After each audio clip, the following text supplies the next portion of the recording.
Namo tassa bhagavato arahato samma sambuddhassa. Namo tassa bhagavato arahato samma sambuddhassa. Namo tassa bhagavato arahato samma sambuddhassa. Buddhang dhammang sanghang namassami. Namatu acharyasa. So this starts a new section in this chapter. It's called The Twain Shall Meet. Wat Pah Nanachat. By 1975, there were almost 20 Western monks at Wat Pah, about a quarter of the resident Sangha. This rapid and significant influx brought with it inevitable tensions. Although the organization of the monastery and a common faith and confidence in Luang Por kept the situation workable, minor but niggling conflicts between the Thais and the Farangs became increasingly common. The first generation of Western monks was predominantly North American. These were young men used to an informal, unregimented life, to expressing their feelings about things freely, using their initiative. Many of them had robust personalities. That's a very nice way of putting it.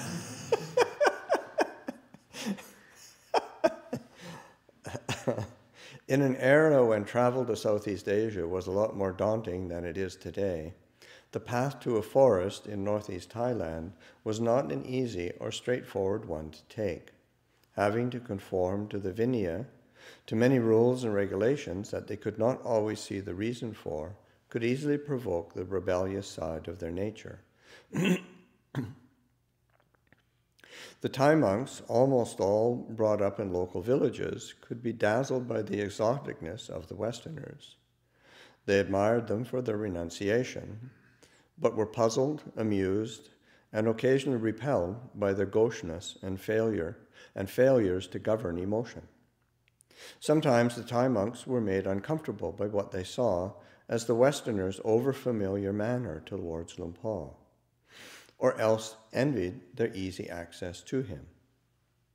These tensions did not run particularly deep. Essentially, they were little more than ripples on a placid forest pool. In the monastery as a whole, attitudes of tolerance and goodwill towards the foreign monks usually far outweighed any negativity. But even so, Luang Por was aware that certain changes needed to be made. His solution was to reduce the number of Western monks at Wat Pah by establishing a branch monastery especially for them. Problems at Wat Pah were not the only reason for his decision. Luang Por saw that, in future, many of the Western monks would want to return to the West and establish monasteries there.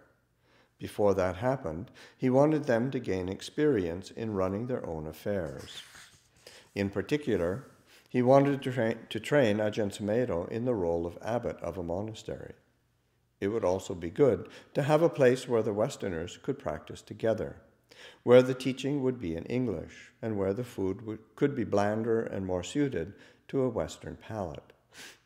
Monks could alternate between spending time with him and living at this new monastery. He started to consider the idea aloud. At first, Ajahn Chah, the prospective leader of the new community, was not enthusiastic. He had no wish to take on such a responsibility. But as time passed, he began to consider his resistance to be selfish and decided to trust in Luang Por's judgment. That hot season of 1975, Ajahn Chah's large cast-iron alms bowl developed a rust patch and needed to be refired. Luang Por gave permission to him and 4 other foreign monks to walk over to the cremation forest of Bung Lai village, some 9 kilometers to the northwest of Wat Pah. There they would find a plentiful supply of wood and could combine a bowl-firing expedition with a short retreat. For many years, a group of villagers from Ban Bung Wai had been walking over to Wat Pah on every observance day for a day and night of Dhamma practice. They were excited at the idea of having monks come to live outside their own village. Soon, a deputation went to see Luang Por and asked him to give permission for the Western monks to spend the rains retreat in the Bung Wai cremation forest. They would build huts for the monks to live in. It was an opportune moment, and Bung Wai was not far away. Luang Por agreed. From the first days of the new venture, Luang Por would make frequent visits. He offered his assistance in various ways. He used his influence to get a dirt road cut right around the forested area so as to give clearly defined limits to the monastery's land. When the jealous abbot of a local village monastery started to pen anonymous letters to the authorities slandering the Western monks, Luang Por, with great tact, chaired a meeting in which the problem was resolved. Ajahn Chah, Wat Pah Nanachat's first abbot, felt grateful for the support as he strived to get to grips with a role he did not find easy. I could always go to see Luang Por, and he came here quite often. Also, he knew I'd have to learn from trial and error. I remember one time feeling in such a state of despair, all these feelings of being responsible and of being totally inadequate to deal with them. He helped me to get some perspective on this feeling of being burdened by responsibilities. I remember one time going to see him in a state of despair, and he sensed it immediately, and he said, "Now you know what it's like to be an abbot. You thought it meant having a triangular cushion to lean against and the key to the larder." And he laughed. Venerable Wat Pah Nanachat recounted his memories of his first rains retreat at Wat Pah Nanachat. On the first night of the rains retreat, Ajahn Chah told us what the schedule would be. The emphasis would clearly be on formal meditation practice, and encouraged us to just do the practice as it was set up, without second thoughts, and that if we did so, mindfulness would become habitual, and we'd find that we'd be able to live our lives out mindfully. That sounded reasonable to me and quite wonderful. What more could a person ask for, really? But it still seemed a distant goal. There was also more of a harmony of purpose than I'd felt before. No temporary ordinations, kids who were in the monastery only because their parents had sent them, and easy communication with each other, without cultural barriers that often could lead to misunderstanding and bad feeling. This is not to say that everything was perfect, of course. We had much to learn about living with each other, and Ajahn Chah had many trials and lessons about being a teacher waiting for him. Still, the overall feeling was very good, and there were many factors that hadn't been present in past situations in other places. The retreat went on, the schedule intensified. It wasn't easy, but it was good. Luang Por would make his usual jokes, calling it Wat Pah Wai, Forest Monastery of Confusion, or Wat Pah America Wat. But he obviously thought it was a good thing, and the lay people who came did too. Yet I doubt anyone could have envisioned how the place would develop in the near future. The first rains retreat, there were only 9 or 10 kuttis and 2 katop, grass huts with no floor, just a bed on the ground. Ajahn Chah lived in a small bamboo kuti with a grass roof, and we had a tiny grass roof Dhamma hall with a dirt floor. Luang Por did not intercede in the daily running of Wat Pah Nanachat. The monks were free to build the monastery as they saw fit. They designed the Dhamma hall themselves, and its layout, with a raised sitting area for the monks running along the side of the hall rather than across the front, was a departure from the norm. Luang Por would often recommend visitors who came to pay respects to him at Wat Pah to go to visit Wat Pah Nanachat as well. One of the first groups to arrive was Bangkok's radio 01 Dhamma group. Every year, a fleet of buses filled with pilgrims from this group would travel up country to visit various monasteries, receive teachings, and make offerings. Now they added Wat Pah Nanachat to their itinerary and supported it generously for many years. Luang Por showed some concern that the strong-willed Westerners would find it hard to live together in harmony. Whenever he spoke to the Wat Pah Nanachat Sangha, he emphasized the importance of mutual respect and goodwill. He taught that the protocols governing relationships between monks based on seniority prevented old worldly speech habits from resurfacing, and insisted that they not be relaxed. Honorifics were always to be used. A junior monk's name must always be preceded by the prefix tan, a senior monk's by Ajahn. Luang Por maintained that without creating an atmosphere of trust and respect in their monastery, meditation practices would not bear fruit. The conventions of right speech had a part to play in achieving this goal. Ajahn Amaro was one of the first of the Westerners who came for a visit and ended up becoming a monk. I found a group of Westerners like myself, with very similar backgrounds, who were living in the forest doing Buddhist meditation practice, and they all seemed remarkably cheerful. When they explained their way of life and the basis of their practice, it made perfect sense to me. They explained that by living a life which is disciplined, simple, and harmless, one could discover the true freedom that lies within us. Upon hearing their words, my immediate reaction was, how could I have been so stupid not to have seen this before? 3 tiers. A 3-tiered training was developed for foreign nationals seeking to become monks. After spending some time as lay meditators in Wat Pah Pong or Wat Pah Nanachat, those who requested permission to join the Sangha were, if accepted, given the white robes of the lay renunciant or postulant in a short ceremony marked by a formal commitment to the 8 precepts. As postulants, they acted as monastery attendants and absorbed the basics of the monastic training through proximity to the monks and by acts of service. After some months in white, their second step was to enter the Sangha as a novice monk, Samanera.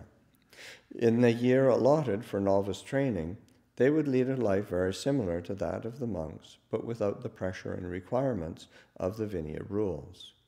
Once the year had passed, applicants considered ready by their mentors would be admitted into the Bhikkhu Sangha through the ceremony of Upasampada. For the first 5 years of their training, junior monks would alternate between living with Luang Por, living at Wat Pah Nanachat, and living at other branch monasteries. As long as Luang Por's health permitted, every stage of the process, every movement between monasteries, was either initiated by him or else given his blessing. In the last years of his debilitating illness, this power devolved to the abbot of Wat Pah Nanachat. The Western monks appreciated the sense that Luang Por was always aware of what they were doing and had their best interest at heart. Often, he would turn up at Wat Pah Nanachat unannounced, although it must be said that in pre-mobile phone days, this was more of a monastic norm than an exception. Venerable Jotiko wrote in a letter to his family, Luang Por plays everything by ear, so he might drop by for a visit next week or so. We heard he is pleased about the Dhamma Hall project, and he told the lay people that the foreigners need a lot of cakes. The next day we had a lot. He always plays with our greed like that. He is always throwing curves at us to keep us on our toes. But that is the only way to understand our nature. See the extremes, and if wisdom comes, then you know the middle path. Out on a limb. Most of the Western monks wanted to be close to Luang Por, but accepted that their training would include spells away from him at Wat Pah Nanachat and other branch monasteries. Life at a branch was usually a mixed experience. Western monks were a novelty in the rural Isan of the mid-1970s. Being the single foreign monk in a monastery brought with it a special, almost celebrity status. Some found this amusing, others distracting.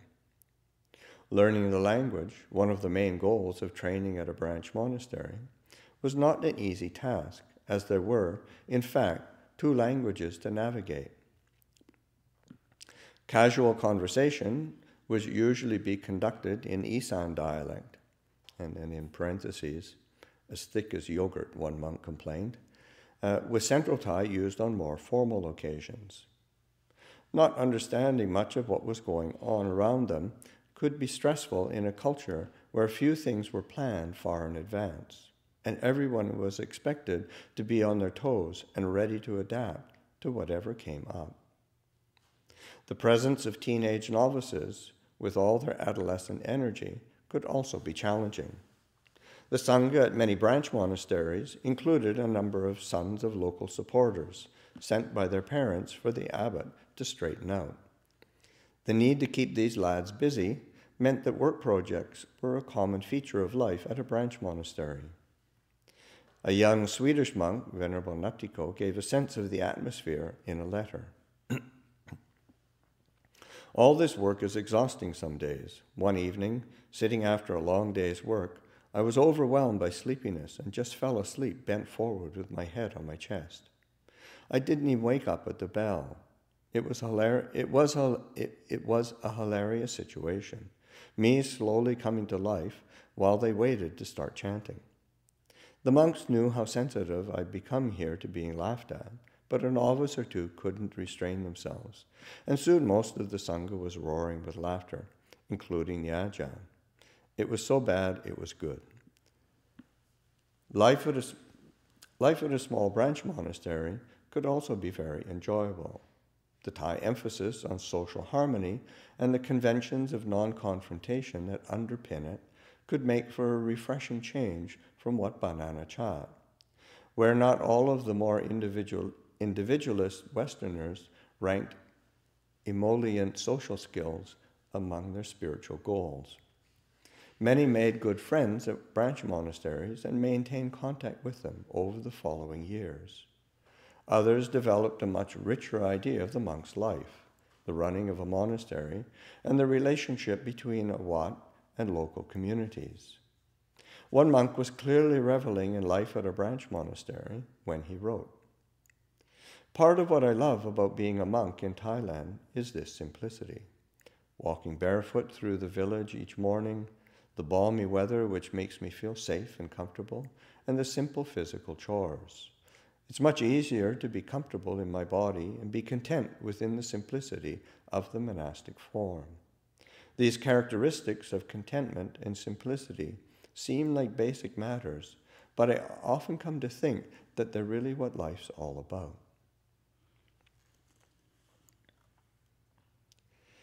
But even with the occasional epiphany, most of the Westerners were in agreement that, all in all, life at a branch monastery was a humbling experience. In the words of Venerable Nattiko, "I know it's good for me. It hurts in all the right places." Although some of the Western monks found that their meditation practice progressed while at a branch monastery, this was by no means always the case. Luang Por was aware of this, but it did not seem to overly concern him. The long-term effects of the training that he was trying to provide were not always measurable by short-term progress in meditation. The penetration of the Four Noble Truths was always the overarching goal, and a gradual and comprehensive training in all areas of the monk's life was the path.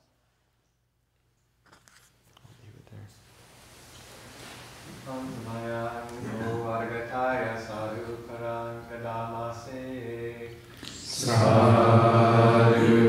sadhu, sadhu,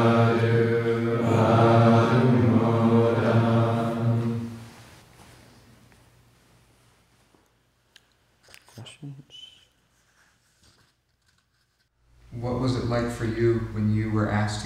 would be the abbot of Wat Pah Nanachat? Oh yeah, I mean there was a fair amount of dread.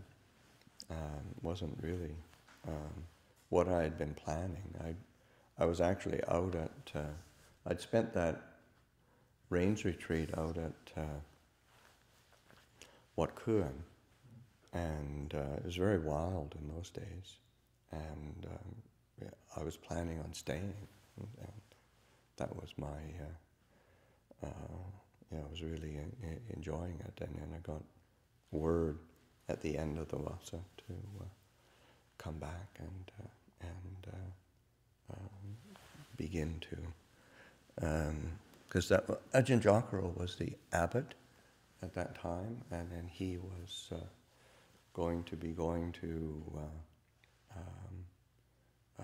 Australia, to Perth, to see if that would be a place to begin. The people there in Perth invited Luang Por Pasanno to send monks to establish a branch monastery. So he was going to be leaving in January, so Luang Por sent word for me to go and prepare to take over. So that was, so yeah, a certain amount of dread, and you know, and to a certain amount of a certain amount of disappointment of not continuing the sort of period of solitude that I was with, but then also a certain amount of okay, Luang Por wants me to do it, better get up for it, and throw myself into it.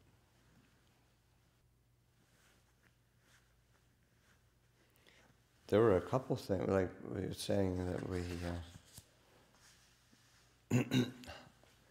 how at Wat Nanachat they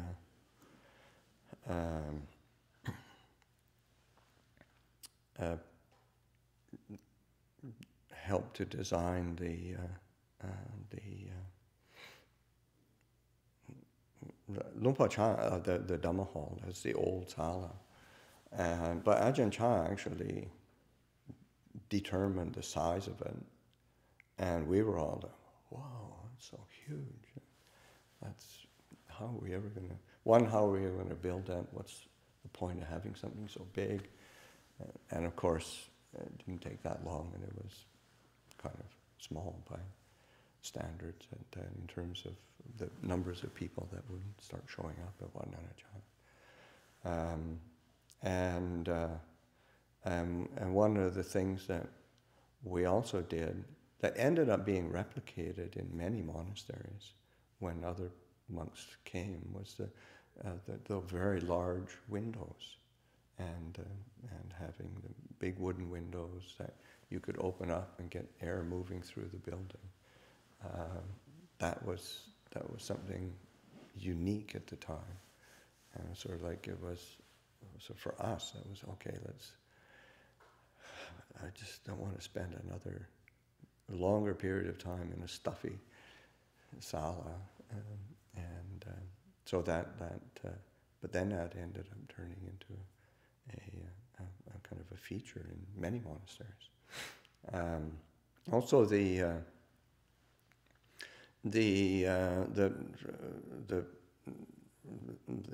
Air Force radio station, they have this very well-known Dhamma station, and they still do. They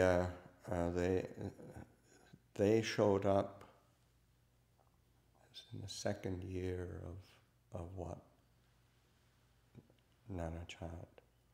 They came over, and they would go to many of the forest monasteries, Ajahn Mun tradition monasteries, and then they got faith in Luang Por Chah as well. And then Luang Por said, "Oh, go over and see the new place." But by that time, we'd been there for about a year, and it was hot season, and they showed up about 200 people, probably like 5 busloads of people from Bangkok, and then they pulled in and they helped offer the meal, and then started to have a ceremony for the making an offering ceremony, and then there was this downpour came, and all we had was this tiny little sala, like grass roof sala. I would say maybe not even, would it be half the size of this? And we had probably a dozen, 15 monks at that time. They were sitting on the outside, and we just put, all there was shade on the outside. It wasn't even a proper roof. And the monks were sitting out there, so they moved in under the roof. And the lay people are all there, everybody squished in, trying to keep away from the rain, and people outside there. So people got soaked, and then they were saying, "You need a proper Dhamma hall. We'll come and offer katina for making a new Dhamma hall." So that's what happened. And they, when we first moved here, I guess it was in May of the, like, coming to almost the second year of Abhayagiri. And they came as a group, and they brought the Buddha image. They helped to ship the Buddha image, this Buddha image here. They came with offerings to help. They finished paying off all the debt on the land, and so there was a whole group of them from this radio station. It's quite that connection over a long period of time. There were radio announcements about the whole event beforehand, I think. And fundraised. Oh yeah, they did a lot of fundraising and radio announcements, and came with quite a substantial group of people. Quite lovely. For how long did it take you to feel like you had your feet under you in terms of being an abbot and able to keep your own practice together? And what were like some key insights or understandings or skillful means which let that happen? Well, I mean, to say that, do I feel that now?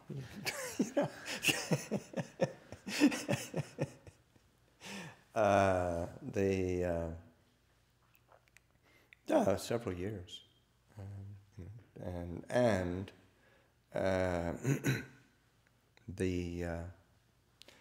There's many. I remember one time, because when I first became abbot, I didn't, I wasn't even. I didn't feel that confident in actually teaching, so I didn't really give formal talks to the community. We would do different things, it was Ajahn Chah who said, you're going to have to do it. You just have to start teaching. And so that was, just having that as a prod or a vote of confidence. And he said it in a way, you've got things to share with people, and that you should do it. So that was sort of, okay, I don't have to be sort of wallowing in self-doubt is not really an option. So and isn't how others perceive me anyway, mostly. So just so that is in a sense of saying, okay, yeah, that whole sort of, that's just a whole other aspect of self-view that might sound, you might couch it humility or whatever, but it's basically that's all it is kind of self-view. Not really, not a way out of dukkha. So, another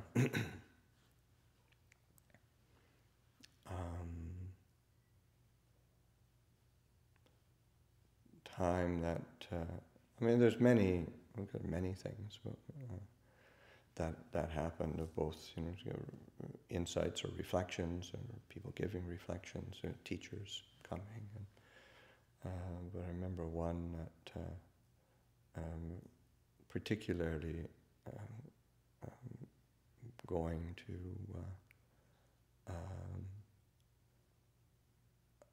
England. It was one of the first times going to England as a translator for Luang Por Pasanno, and then meeting up with people who I basically kind of begun my holy life with, and it was a new venture, and there was kind of a lot of enthusiasm, and Luang Por Pasanno was there, and all the other senior monks who had known for so long, and then going back to time, I just remember and really enjoying myself, and then going back to Thailand to go back to Wat Pah Nanachat, and just feeling on the plane, just feeling really depressed, and oh God, I got to go back and deal with these difficult people and these situations of conflict and various stubborn people coming to mind, and one of the things that one of the monks there had asked me to do is to take when I went through Bangkok, take a gift to Prapayutto, and so I went to visit him, and I'd never met him. I'd heard a bit of his reputation, but I'd never met him. And then I went to take this gift to him, and he was it's just in this awful city monastery and then he was out in the back of that monastery, and then going and paying respects to him, and he just kind of oozed loving kindness and light, and I thought, why am I whinging and complaining about going back to the forest and being with this here there's this monk here in the middle of really adverse circumstances, and he is bright and peaceful and a wonderful example to the world. I've got the tools to do this. I've got the examples of Luang Por's teaching. I just need to do it.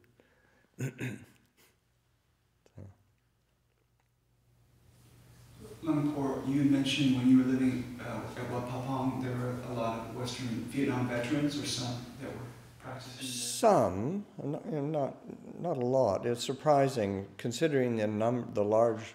That it was a large Air Force base there, and Thailand being a place that not only had.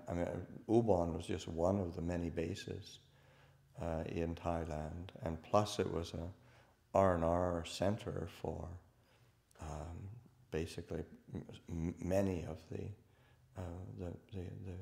people who are on duty and tours of duty in Vietnam. Given the huge numbers, it wasn't that there were some, but it wasn't large numbers of vets there. Did some come to Wat Pah Nanachat? Yeah, Yeah, and I was wondering if, I would think they'd have a lot of issues with PTSD, and then going deep with meditation, and I think that could be some very difficult. Well, in those days, nobody knew what PTSD actually was very much. But still, it was there. Oh yeah. Yeah. Well, and what made it even more difficult, because it wasn't clear what it wasn't as well documented and understood.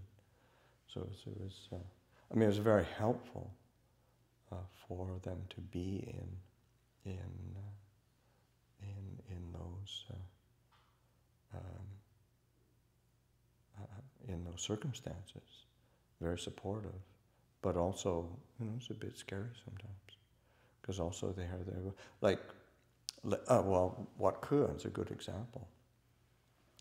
Wat Pah is it's right on the border of Laos and